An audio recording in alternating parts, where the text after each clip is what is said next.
Hoy nos toca hablar de otra de las grandes producciones del año. Hola, mi nombre es Diego, esta es la Cineteca Casera y el día de hoy les voy a hablar del reciente estreno de The Norman de este año 2022.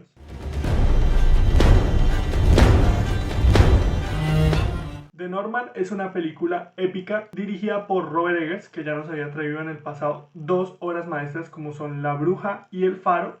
Está en parte escrita por él y también escrita por John, que participó en la creación del guión de Lamb. Pero digamos que con esta salva lo que viene a ser su carrera para mí. Está protagonizada por Alexander Skarsgård, que hace el papel de Hamlet. Y también tenemos en el cast gente como Ethan Hawke, que hace al rey Ormandil, Nicole Kidman, que hace el papel de la reina Gudrun, Claes Bang, que hace el papel de Fjolnir, Anya Taylor-Joy, que hace el papel de Olga, Willem Dafoe, que hace el papel de Heimer, entre otros muchos personajes y actores que aparecen en la película. Aunque esto parezca un gran cast tremendo, pues hay una aclaración que quiero hacer más adelante. ¿Y de qué trata The Norman? Seguimos la historia del joven príncipe Hamlet en la búsqueda de venganza por la muerte de su padre. Para mí, la mayor virtud de esta película es la dirección de Robert Eggers, que es magnífica, que es impoluta, que tiene grandes manejos de cámara, grandes escenas y una gran toma de decisiones al hacer esta historia. Realmente, si uno ha visto cualquiera de sus otros productos, podrá darse cuenta que él es un director supremamente impresionante, con una calidad increíble y que además se decide por hacer historias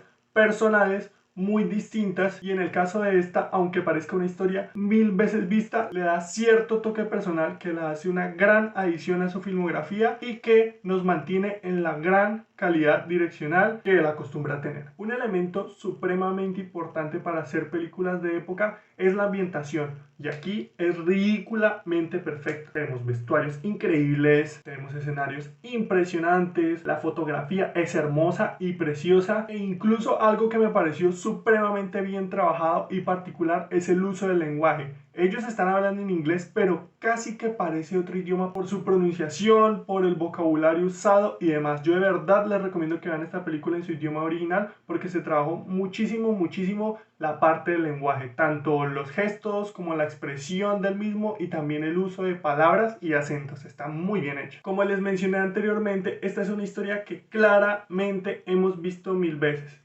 Y sí, está basada obviamente en Hamlet, en la magnífica obra de William Shakespeare, pero Robert Eggers se basó en un relato original, en Hamlet, que inspiró al Hamlet de William Shakespeare. De ahí que la película sea escandinava y no inglesa. Así que de ahí viene una respuesta a una posible pregunta que uno se puede hacer y decir, si Hamlet es inglesa, ¿por qué ocurre en Escandinavia? Pues básicamente porque Robert Eggers se basó en el relato original, que es de allí. Si bien tiene el mismo arco y el mismo esqueleto de historia, Robert Eggers se las arregla para darle su toque personal, con alguna sorpresa o algún elemento interesante que él involucra en la historia. Algo que me gustó mucho y tiene una relación muy importante con lo que les acabo de decir es que Robert Eggers decidió meter ciertos elementos surreales, ciertos elementos mitológicos y oníricos que le dan una profundidad y un toque muy distinto a esta película. Si bien la película trata de ser estéticamente súper realista en la mayoría de momentos y la historia también quiere ser muy realista, pues estos elementos oníricos tan distintos, tan mitológicos, tan surrealistas, le dan una capa más. Y para mí particularmente las dos escenas de las Valquirias son lo mejor que tiene esta película. Me encantó muchísimo este elemento y le da ese toque fantástico muy del cine Robert Eggeriano. Las actuaciones son impresionantes, si bien uno podría creer por la campaña de marketing que esta va a ser una película con un reparto coral. Prácticamente que todos los grandes actores que aparecen en los créditos aparecen demasiado poco, salvo Skarsgård y Anya Taylor-Joy, que digamos que son los principales. Bueno, en Fjolnir también aparecen muchas escenas, pero la participación de la mayoría de los actores es casi que anecdótica. Por ejemplo, la de Willem Dafoe aparece prácticamente que menos de 5 minutos en la película, y creo que quizás es necesario tener esa información en cuenta a la hora de ver la película para no hacerse falsas expectativas. Todas estas actuaciones, por más chiquitas que parezcan, son de 10, pero el que me impresionó en demasía es el señor Skarsgård. Yo recientemente había visto Melancolía, donde él aparece, y de hecho cuando empecé a ver la película no lo reconocí, no sabía que era él. Está tan diferente, tan cambiado, se puso tan musculoso y se ve tan escandinavo, tan de esa época, que hasta parece otra persona. Su actuación es excelente. Más allá de que se haya puesto físicamente para la película y para llevar este tono, para llevar esta historia,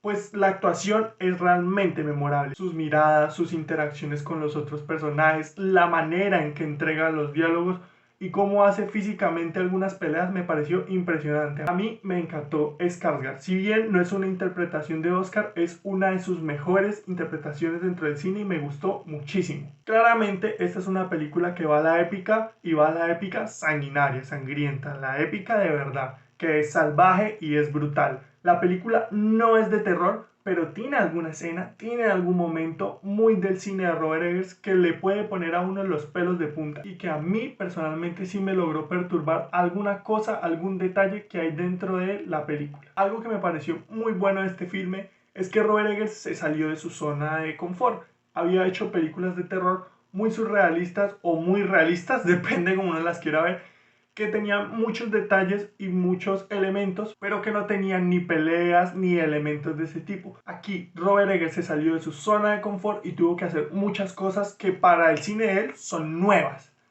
Y realmente me encantó la manera en que llevó los combates. Hay varios y están muy bien coordinados, muy bien hechos. Se nota que seguramente se asesoró muy bien y que hubo un tremendo trabajo por su parte y por parte de los actores. La película para mí es casi perfecta. Tiene unos detalles de unos cromas en algunos momentos demasiado puntuales que se notan demasiado que son cromas y a mí eso no me gustó. Y creo que se ve un poco así también por la fotografía. Entonces por esa parte no me parece del todo una película perfecta.